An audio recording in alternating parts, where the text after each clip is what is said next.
you got a POV right now of being a plant and me talking to you. And that is because I cannot find a spot for my phone. So this is how it is. But anyway, I wanted to invite you to my journey right now. I am, first off, my name is Jordan. I have Hoppy Sabbath Homestead, and it has also been the homesteading realtor, and now it could, I guess, also be known as Propagating Hope Gardens. That is my new business name. And it's where I teach people to have food security and self-sufficiency in their backyard to combat the broken food system that we are seeing in the economy and in this world. And I'm also a Christian, so I think there's a huge need for people to get back to the creation and understand how this world works.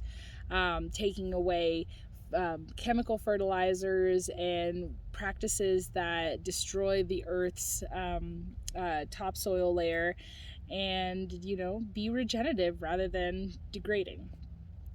So I mean, that's it in a nutshell, I guess. I got really tired of striving to be this realtor that I thought everyone wanted me to be and needed me to be, and I was just failing and failing and failing, and now I'm ready to put that down, just like I was ready to put the property management down. And I don't see it as a waste of time, because I networked for the last 2 years as a realtor, but people knew me as the crazy plant lady who I would talk about real estate, and then someone would ask me about plants, and I would just kind of go off on a tangent and show my passion for homesteading and gardening and all of these things. And it kind of paved the way for me to just walk into that role. So I officially started my business about 3 weeks ago, and I have an LLC and a website and a Facebook page and all the things. I haven't really been advertising and marketing it yet, because I'm just not ready to grow that fast. I have a client that I am doing it labor free, and they are paying for the delivery costs and the material costs. Sounds crazy, but I need to get my portfolio together. And also, this is a training stage for me to see how long it takes to move so many rocks and so much hard clay, and how much I'm willing to charge. Because if I went in there charging what I wanted to charge, I would have gotten a third of the way through and just say, this is not worth it, and get burnt out. So it was really good for me to do this, so I can see how long it takes, see how much work it takes, because it was a lot of work. So I'm super loving it. I'm going to try to put a picture in right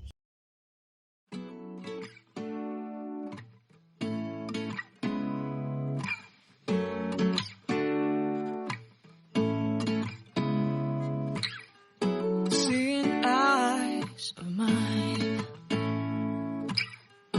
what do you feel beside? I don't know where we're gonna fly like you did sometimes. Seeing eyes of mine, love. I'm super excited about it. And then I have all of these opportunities coming to me, and I have to kind of suss out to see if is it good, because they're good opportunities, they're wonderful opportunities, but are they God? Does God want me to walk in this? Because one big thing about this business that I want to have at the forefront is that it is my ministry as well. And so one thing that I have been wanting to do since I started at my new church is, oh my goodness, this soil is so good. Look at that. Anyway, one thing that I've wanted to do since I started my new church in January was they have these garden beds that are completely neglected and just so sad and just needs some love. The soil is okay, but it has no life in it right now. So I've been wanting to get my hands in there and kind of dragging my feet because I don't have the funds to like donate a full garden, you know. And oh my gosh, I wish, like, look at that. This is a Berry's Crazy Cherry, and the cluster on this is just ridiculous. But anyway, so I've been kind of talking around church, like, about this garden and my vision for it and everything, and it was a very small vision for it, but I there's a new member in church, and she came to me and she was kind of asking me, how much does it look like it is going to cost and all that stuff, and I kind of talked to her about it. And then all of a sudden she said, well, I'd like to sponsor it. And that kind of set off the switch for me to, like, okay, if you're willing to sponsor it, then I'm going to start putting a bid together. I'm going to start putting a plan together and a design.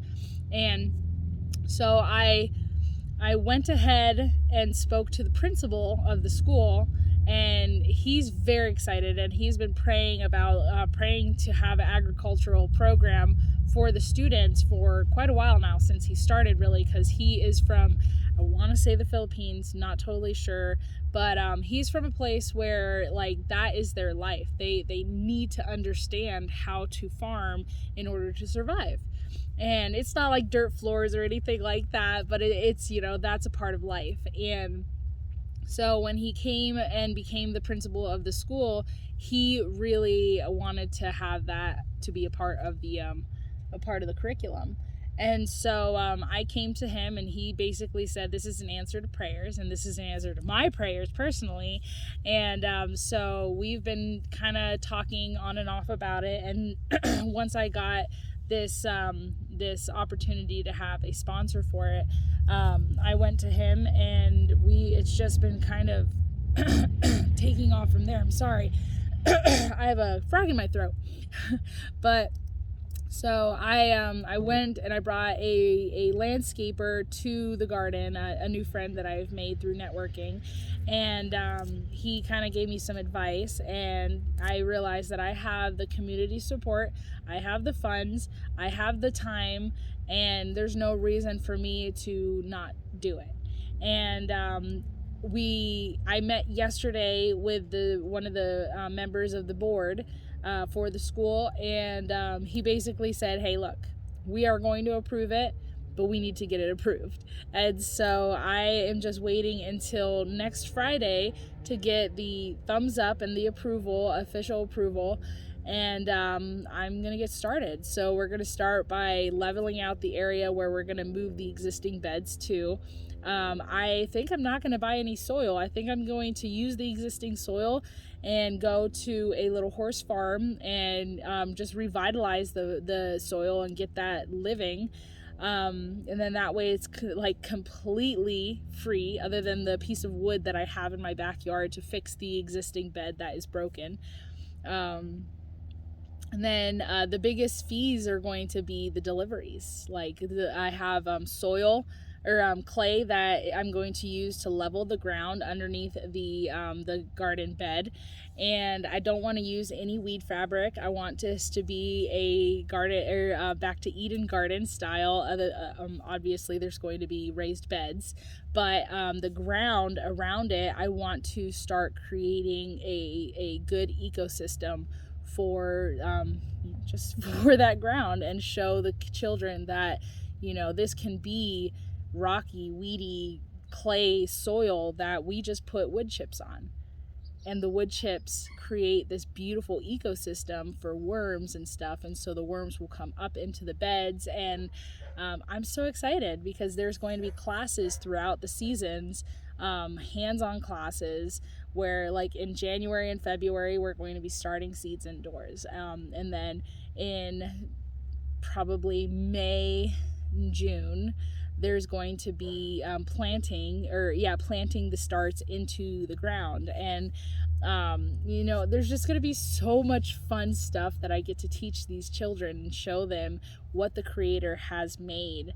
and how he has created the ground, rather than how we have inherited through the generations of not only the last 100 years, but since the creation, and how we fell, and how God promised that we were going to be toiling the soil and tilling, and the soil was going to die basically. But because we have this revelation of Jesus, we have this opportunity to become wiser, and to have his character, and to use the ground the way that the normal cycle does. Because if you walk into a forest and you look at the ground, there's no tilling, there's no fertilizing, there's nothing that man has done, but it's so abundant and biologically diverse.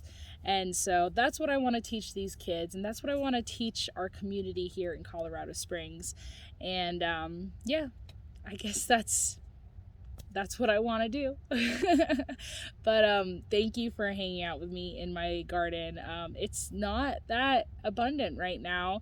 I have green tomatoes on everything, and my first frost date is, today's the 16th. My last frost date is September 30th or 31st. I don't know. I think that this month is a 31st month. But anyway, I have less than 15 days of growing season, and I don't have any ripe tomatoes. But you know what? God is still good. I actually have one tomato blushing, and I am so stoked about it. Take a look at this beautiful little tomato. It's blushing. I'm so excited. That is what all of my tomatoes look like right now. For the most part, they're full. I have so many tomatoes on my vines right now, but they're all green, and it is September 16th, but I'm not going to be sad. Look at this kale. This kale I planted before the last frost date, which was May 9th. So that's still doing amazing. And then over here, I actually cut that kale down, and it's like, I still want to live. So that's what I do now. I overwinter my kale stalks. But that is my hope. That is what it looked like yesterday, and that's what it looks like today. Go little tomato, grow. Beautiful.